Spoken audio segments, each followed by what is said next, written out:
On the Couch with Koel. Good evening, everyone, and welcome to a very unique episode of On the Couch with Koel with an even more unique guest, Mr. Kushwant Singh. Now, the first time or the last time this celebrated novelist, journalist, storyteller, humorist, lawyer, Padma Vibhushan recipient, etc., was at this venue, he said, and I quote, "Every occasion that I come to this venue, I say that this is the last time you'd be extending your hospitality. I'm saying it again, but I promise not to come next time." Well, I'm so glad you're not a man of your word. Well, when you get somebody tempting like you, then I fall to the temptation. Flattery will get you nowhere, Mr. Singh. In your time, you have also met great Gandhi. What was the influence that he had on you? Profound. He's the only prophet I recognize because I know about him much more than I know of any of the other prophets of this world, because so many myths and legends have been created around the miracles. Gandhi, we know, he was a bit of a crank. He believed in, he took vow of celibacy without consulting his wife. He'd have young girls sleep around to see whether he was still sexually alive or not. Those cranky things one forgets. But he stood for principles, I believe. The belief in ahimsa, which and willing to sacrifice your life for the sake of truth as he saw it. He is the most profound. I could describe myself as a Gandhian. Whenever I have any doubts in my mind about a political thing, I try and think, what would have Gandhi done in this situation? Yet I drink. I'm not a vegetarian. I think he was silly about his celibacy, and he didn't succeed any more than I have in mine. I've now collapsed because of age, and he was silly enough to try out experiments the whole time. But I do believe. So why was it that you never ever joined the freedom struggle? Well,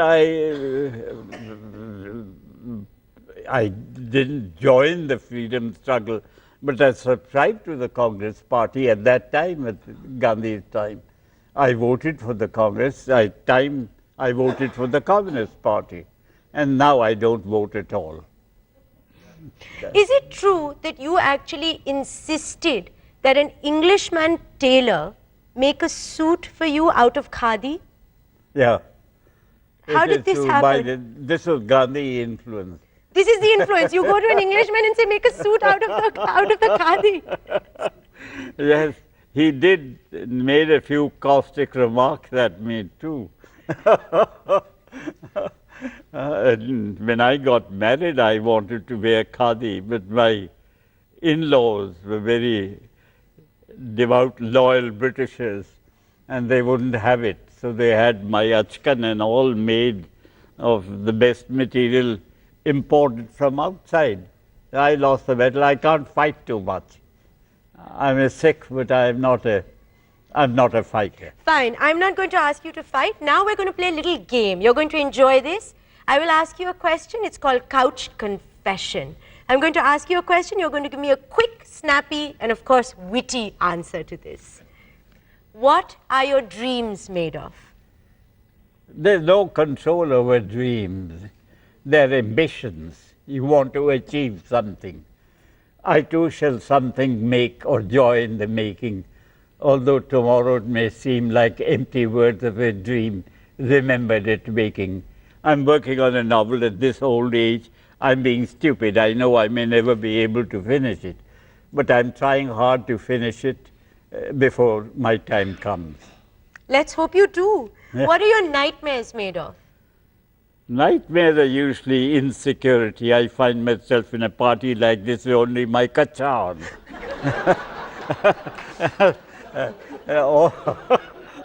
We're okay. That kind of thing. Who is the the sexiest woman you've ever met? Sexiest woman I ever met. Now that is really, I find most women very sexy. So So then I'll ask another question. Who is the most unsexy woman you've ever met? oh, quite a few. I won't name them. That's a hurtful question. Okay, the man is not being honest. That's a first. One of Gandhi's principles, try not to hurt people.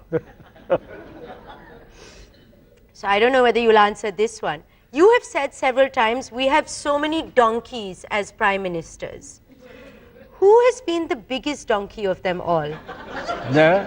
You have said so many times that we have so many donkeys as prime ministers. Who has been the biggest donkey of them all? Well, then again, you are making me name prime ministers. I think Deve Gowda could be one candidate for it. I can't think of many others. They had something to them. This fellow had absolutely nothing to him. But we've got a good prime minister now. What is the most humble thing you've ever done? I'm not a humble man, but I like people who do good things, and I feel humble in their presence. And I know quite a few who devote all their time looking after animals or the sick, morning to evening, without expecting anything in return. And there I feel humble. People like Mother Teresa or Bhagat Puran Singh, the two names that come to my mind readily, or Abdul Sattar Idi in Karachi. They've devoted all their lives in serving other people. And they, I feel, when I meet, I'd like to touch their feet. What is the most arrogant thing you've ever done? I'm not, again, an arrogant man. If I thought very highly of myself, I would be arrogant, but I don't. I know I'm a bit of an ass, so it doesn't take much to make an ass of me. So arrogance has not ever entered my mind. What is most important for good writing? Integrity, honesty, or bravado? Or Bravado. I would knock bravado out. The other two are important. Tell us a dirty secret about yourself. Huh? Tell us a dirty secret about yourself that no one here knows. No, this is asking too much. I have a dirty mind. Every time I see in a woman, I have dirty thoughts, and it doesn't matter what she looks like. Immediately occurs to my mind, what would she be like in bed? Now, I don't take it very seriously, but that kind of thought does cross my mind, and I think it does cross every man and mind too. I'm not the only one. You ask your husband.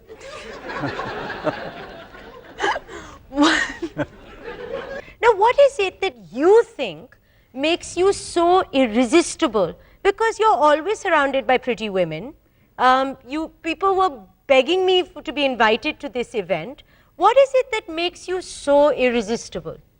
Well, I'm not aware of it, quite honestly. I mean, I don't think I'm an attractive man. I get bored very quickly. Even with pretty women, I get bored after 15 or 20 minutes. And I have never hesitated in telling them to go. I do. They sit down, I talk, I greet them, flatter them, say a few nice words. And if they hang on too long, I said, now you go. Kushwant Singh is the grand old man of Indian literature. He was one of the first few Indian writers to be writing in English. He writes and says it as he sees it, which is often not very polite, but always honest. Now, in your book, you talk quite openly, and I quote, about buggery being prevalent in your school and college. What do you think of homosexuality and of Article 377 being decriminalized? I think 377 is rubbish, should be scrapped. Homosexuality is human nature. Some people have it. Some people have it temporarily in a school, college, or entirely male institutions. And the parallel is the lesbian. If they're purely female institution, there are crushes women have on other women, boys have on each other. Some indulge in buggery, others don't. Some get out of it, others remain homosexual. Who am I to pass judgment on them? I don't pass any judgment. What is your current state of mind? Blank. What would you instantly fall in love with? Huh? What would you instantly fall in love with? Love with? Love with. You. Ooh!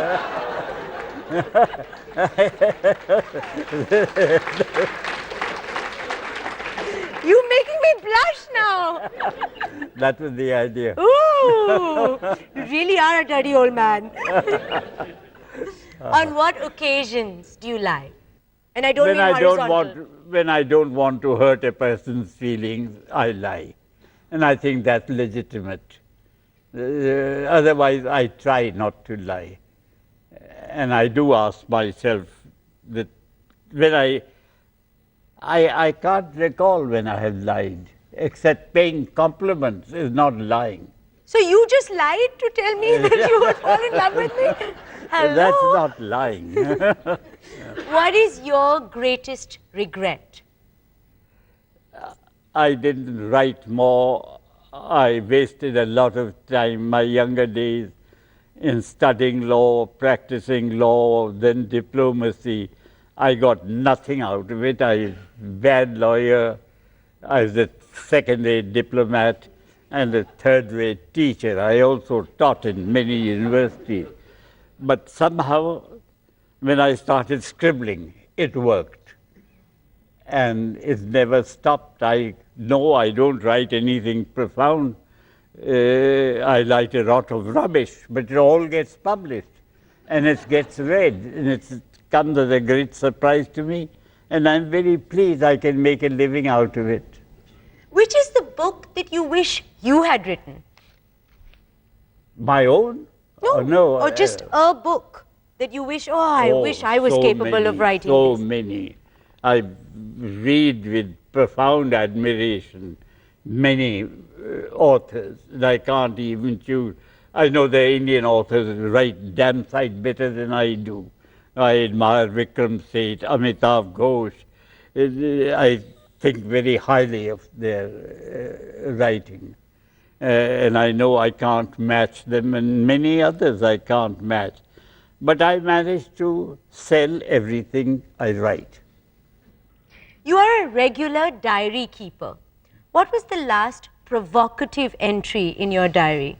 No, I write everything that happens to me. I get up in the morning, I note down time I got up. If I'm constipated, I note I'm constipated today. If I get drunk, which I don't, I note down that I had one drink too many. That kind of silly. And people who came to see me, I put down their names in order to remember that they did on so-and-so date, so-and-so. No significance, nothing. So in 60 years, you haven't managed to get drunk. Although you are avid, no, avid would be the wrong word, you love your drink. I've never been drunk. Never. How do you manage this? Well, I have my two, I feel little khumar, guna si bekhudi as Ghalib ka. So a slight headiness, which is very pleasant, and no more. Now, in the 50s, long before it was cool, you actually checked yourself into a rehab in UK. What were you trying to cure? Well, I was drinking and drinking more than I should, mixing up my drinks, my liver and my stomach was going out of order. So I went to this place, what I forget the name now. Champagny. And they put me through a very rigorous diet. They gave me nothing to eat for 15 days and gave me 2 enemas every day. And I kept dreaming of food and restaurants and things. And there were other people there. So first few days you just thought of food. And then that went. And then there were lots of women there, film stars and whatnot, trying to shed weight. And they were barely clad. They used to lie in the sun. And after a few days, I didn't even want to see them. Even that went out. It sounds like a horrible place. What is your relationship with the Gandhis at 10 Janpat Road now? None. I met Sonia once or twice. This is long before. She and Mrs. Gandhi came for dinner once or twice in the good old days of the emergency. And when they were out of power, thereafter none. And one thing I don't do is to hanker after people in power. I keep my distance because you preserve your self-respect if you do that. If you had to choose between Varun Gandhi and Rahul Gandhi, who would you choose? Well, I have not the slightest doubt it would be Rahul Gandhi. He's not made a single mistake so far. He's a good fellow. He even came to me for advice once. And Varun, when he shot his mouth in his election campaign, I think is unpardonable blunder. He ruined his own career by making that one foolish statement, "Inke haath kaat dunga," or whatever it is. They have frightful names ending in ullas, and I swear by the Gita, I'll cut off their hands. Well, one of his own colleagues, Najma, is also Heptullah. I don't know whether it cut her. It was unbelievably stupid thing to say for a young man who had political ambition. What is the one question that you would ask yourself? I'd ask myself. Well, I ask myself almost every night before I switch off, did I hurt anyone today? And by saying nasty things or writing nasty things, and I usually sleep with a clear conscience. You have been an amazing, amazing guest, Mr. Kushwant Singh, but I can't let you go before you tell us your favorite Santa and Banta joke. Sardar joke? Of course. Well, my Sardar jokes are usually pro-Sardar.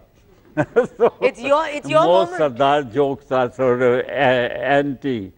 But mine are, dirty. So I won't tell the dirty jokes, but I'll tell you a simple one which I find amusing and not dirty.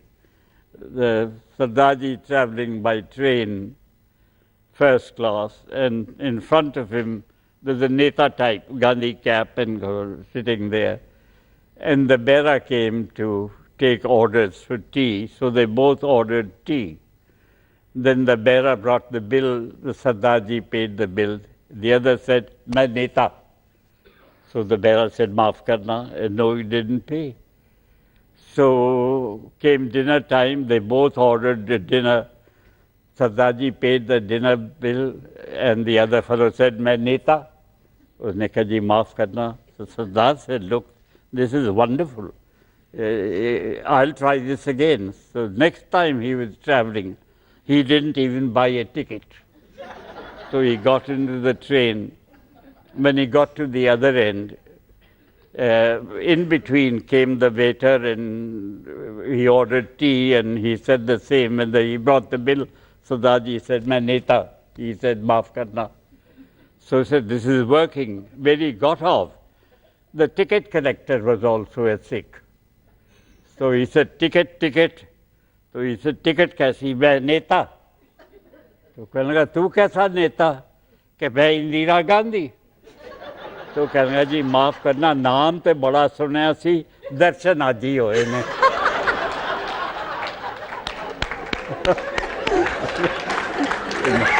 Because I enjoyed the joke so much, here is one of your favorite drinks. Oh, bless you. Thank you. Thank you.